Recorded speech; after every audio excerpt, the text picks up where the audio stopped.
All right, let's get to our top story now, which is troubling signs in the economy. We have 4 big troubling signs that we are heading for an economic disaster, problem, however you want to slice it.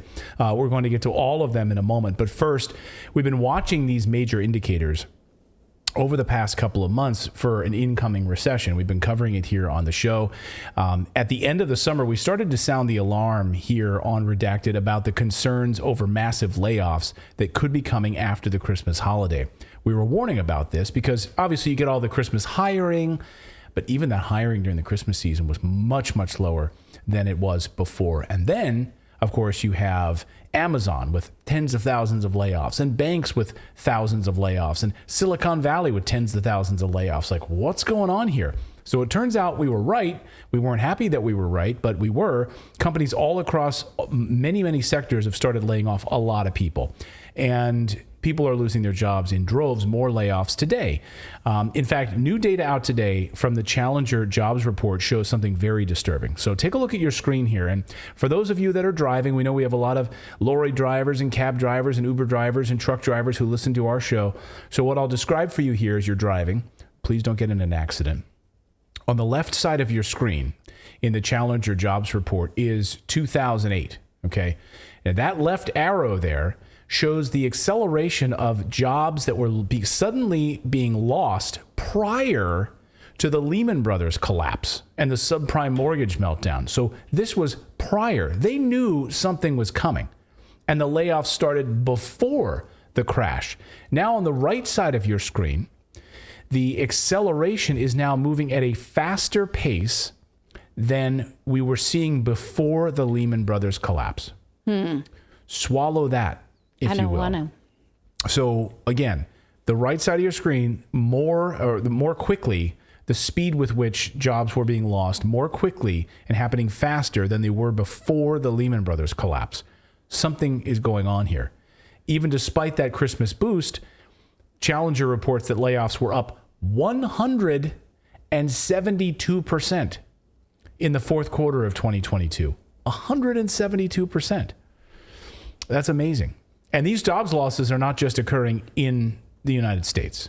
They are occurring all around the world. We looked into data today from a whole lot of international companies to see what this layoff picture looked like, laying off thousands of people. Here's just a few examples to highlight here from multiple sectors I wanted to pull. This is BASF cutting 2,600 jobs after a year of high energy costs, reports the Wall Street Journal. They are a chemical production company.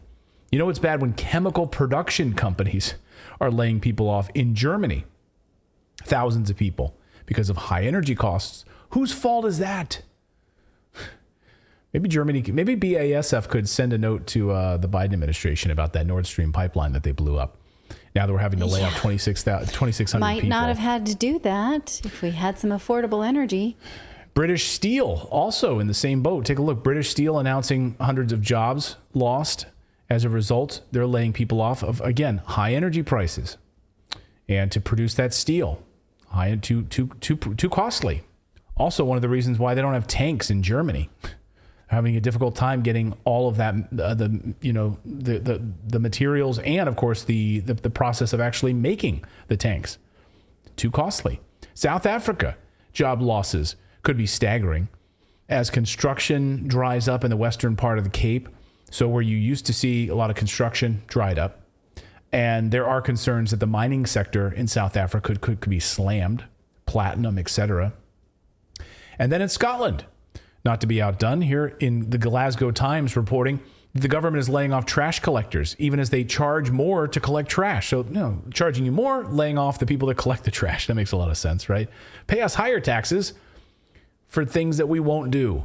Monthly bin collection. Yeah. So can you imagine your household? One month of garbage piling up? Yeah, that's really tough. So you're going to have to drive that in yourself. Yeah, and you can't. And if you put it outside, of course, then you get fined. You get fined, and you're getting animals all over the place as well. So you're putting it outside, you're getting all these animals, and they're also closing down parks in Scotland. So where the kids go to play, they're closing off the parks. Remember that during the lockdowns when they put that yellow tape around outdoor playgrounds so kids couldn't play on slides. That's what they're doing in Scotland. closing down parks because they can't afford to pay the trash collectors to come to the parks and clean up the trash. So do you remember seeing the pictures of the national parks in the United States with trash just heaping everywhere? Yeah. I remember specifically pictures of that. Yeah. We had in our neighborhood in New Jersey, we lived in one of the highest tax counties in the U.S., and we only got recycling twice a month. So we would have to drive it in ourselves if we wanted it to be recycled. Yeah, cardboard boxes. Because otherwise that stuff I know it's a first world problem, but it still is a nuisance. And especially when you're paying high taxes and not getting services for it. Yeah, and New Jersey, of course, one of the most crazy taxed states in the country. Well, we were specifically in Essex County, which is, I think it's in the top 5 taxed counties in the country. Yeah. And it's not like it's the nicest county in the country or anything like that. By a long slot. It's not at all. Very high crime. Anyway, so it's not just the United States. It's Western countries who pushed insane sanctions against Russia in the same boat or the same sinking boat. So here today, these are new inflation numbers out today on Spain and France. Just look at this. Again, back up again. Inflation rising again in France and Spain. Layoffs are one thing. But the second thing, and maybe the biggest part of this story, and it could be our clearest sign yet that there are major problems hitting the economy, you'd be right to think of what happened in 2008, and you'd immediately begin to think of the housing market, right? You'd begin to think of all of those houses, the people that had mortgages with no jobs, and you'd think, oh, it's happening again if it's a repeat of 2008. But it's not. This time, it's cars and car loans. Once again, the mainstream media is ignoring this story because they're too lazy to look at the data for some reason.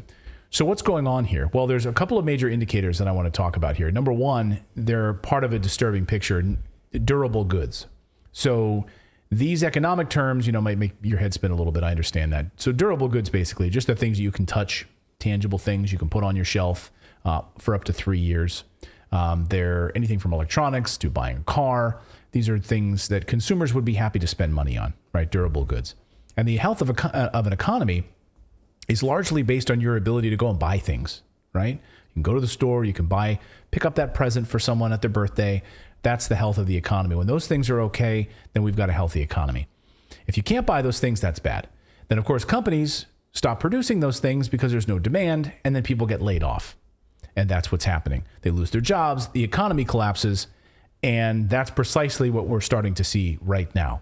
Companies are noticing that demand for durable goods is drying up. We just got new data out yesterday for January, and durable goods numbers shows dramatic plunge in durable goods. Sales down 5%.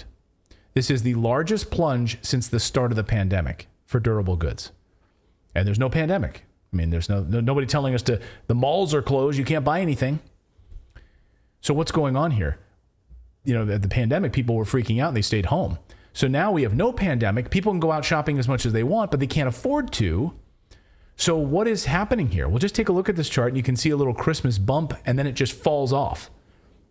This is a fall off here for durable goods and down 5%. So people aren't buying as much. Why? I don't know, but I have a theory. People simply don't have expendable income like they used to. They don't have that extra money in their wallet. I'd be curious to hear in our chat today, do you guys have a lot of expendable income? No, because consumer debt is at an all-time high. Yes. So clearly that they don't. Right. So, or they're just taking on more. Yeah, they're taking on more and more credit card debt, which we'll get to in a second. But listen to Vice President Kamala Harris, the Biden administration. She says the Biden administration has actually lowered your energy prices and put more money in your pocket so you can go out to dinner, you can go on vacation. Every day, Joe Biden and I talk about and work together with our partners like former leader Hoyer, current leader Hoyer, to lower the cost for the people of our nation, because you are a leader. For working families, we have reduced heating and electricity bills. So folks have more money in their pocket to buy things like school supplies, replace the dishwasher, or take a family vacation. Okay. Okay. Yeah. So many people. Did they let anybody else know? Right. I don't know if they told the power companies and everybody else that that's what's going on, because it doesn't look that way. It doesn't look that way. It doesn't look that way. And according to our chat room right now, both on Rumble and here on YouTube, nope. Everyone's saying nope. I don't have that expendable income right now. And Americans are now digging, as Natalie was saying earlier, digging deeper and deeper into their pockets and going further and further into debt to stay afloat right now, just to pay basic bills, using credit cards to pay the bills, not going out to eat, not doing other things like that, just to pay like car bills. U.S. credit card debt jumps 18.5%, hits a record $930 billion in credit card debt. And you know who's happy about that? The credit card companies. American Express just had a blowout quarter. I mean, they just announced amazing results. They love it, right? They acknowledge this. They had huge earnings. That's great. But then they also let the cat out of the bag. And what's funny is now they're starting to admit, American Express and Discover and others are saying, people are starting to fall behind on their bills. They're not paying their bills on time. Now, this isn't just American Express. It's Discover Card and others. So here's the data. Here's what the American debt looks like. This according to American Express. Look at that. Now, COVID-19 hits, right? Then the government steps in and issues all sorts of stimulus checks, right? And locks down societies where people had expendable income because they weren't going to the movies or out or paying for ballet lessons for their kids or anything like that. Or paying rent, right? Yes, yeah. Right? So then you see this American Express graph, and then suddenly now, boom, it surpasses the pandemic and then takes off. Discover Card also just announcing over the past few days, their charge-off rate would double this year from where it was last year. Meaning the number of people who can't pay their bills would double. That means they're going to have to write off these unbelievable delinquencies from people that can't afford to pay it. Mm-hmm. That means the bottom, and it really means because Discover really caters to people that have a lower credit score. So they're more likely to approve a credit card. This is according to analysts. It's not what I'm saying. They cater to those whose credit scores are a little bit lower. So you can get a Discover card where you might not be able to get like an Amex card.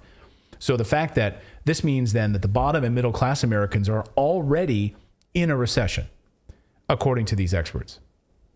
But perhaps the biggest sign, and this is really what I want to draw your attention to, and again, the mainstream media is ignoring this story, really, really troubling, is that where we're heading for a major recession is in car loans. Now, I remember a time, even back years ago, Ron Paul was openly talking about this years ago, talking about, the insurance market, but also all of these car loans where we had all the trouble in the housing market. And then, of course, they swept in with these laws to make sure that people couldn't get homes if they didn't have a job or they didn't have good credit, all of those things, right? Now, and he was warning about car loans, that it was like the Wild West. You could still get a car loan basically without anything. And the problem is car loans, we just hit a wall. Americans simply can't afford to make their payments on their cars right now for their loans. Late last year, delinquencies on car loans started accelerating and a flood of repossessed cars started hitting the market.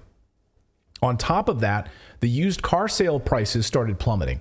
So supply and demand. Remember during the pandemic when you couldn't get a used car? You couldn't get any car. You couldn't get any car. Maybe they were sold out everywhere, right? But used car prices, instead of it being where usually used car prices go down, no, used car prices were skyrocketing.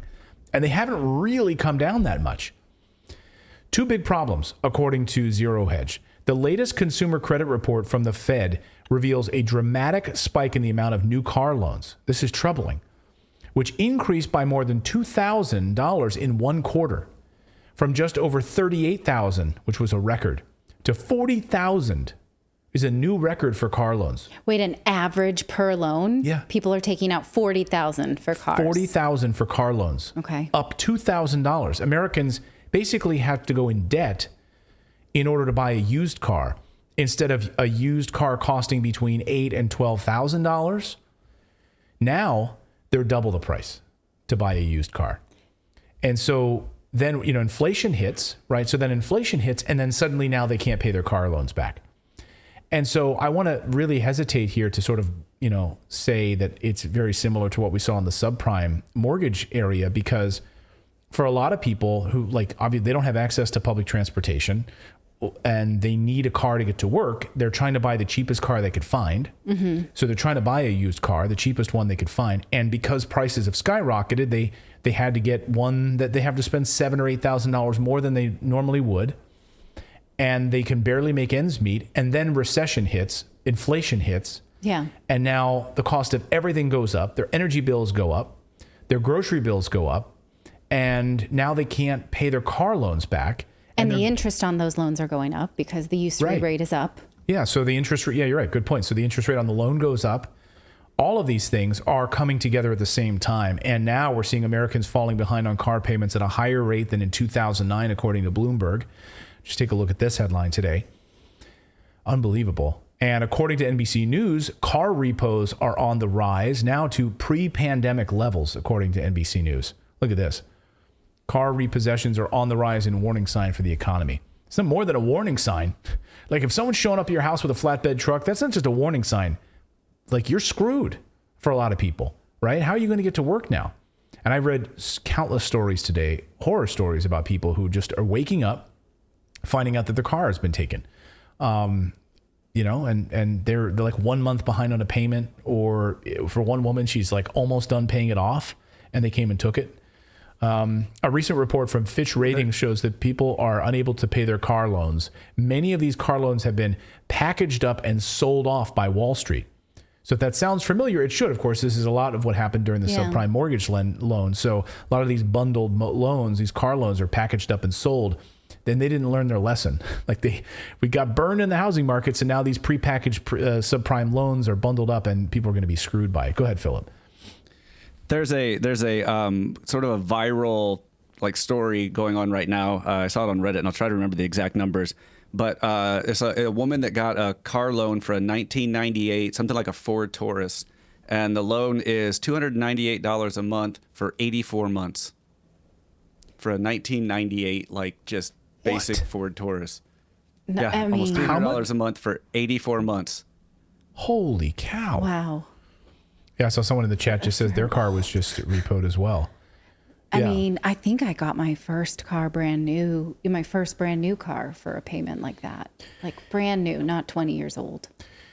Yeah. So this story, and someone says they don't repo your car for being 1 month late. You're right. No, this woman had a specific situation, but she literally was about to have it paid off, and she got some additional bill that she just got, and it was like literally like within 1 month time frame. Yeah. So it was related to the car. Anyway, long story short, she got her car repoed, and she was literally next month about to have the thing paid off. But the tale here is similar because we all know that a car depreciates the moment it drives off the lot. So they tell us. Yeah. Well, yeah. And so just like the housing market, when housing values were upside down, you have an asset attached to a loan that is worth much less than the loan is. And so we've read this book before. Yeah, it's crazy. So just look at the new subprime auto loans that were taken out by people in the past 2 years. Look at this. These are new car loans versus new car consumer price index. Look at this. So the car loans have just skyrocketed, and people going further into debt. New 60-month auto loan national average rate. Look at that. 60-month auto loan national rate. Boom. There are reports coming in all over the country of people waking up, finding their cars repossessed. Like this one caught on a door cam while she was asleep. She didn't know. She comes out in the morning and finds, where did my car go? Was it stolen? No, just the flatbed repo guy just pulled up, zip, boom, backs up, pops the car right on the flatbed, takes off, repoed. It's not even a new car. I mean, that's the tale over and over again, that these cars, in many cases, these cars are like 10 years old or older. Just take them.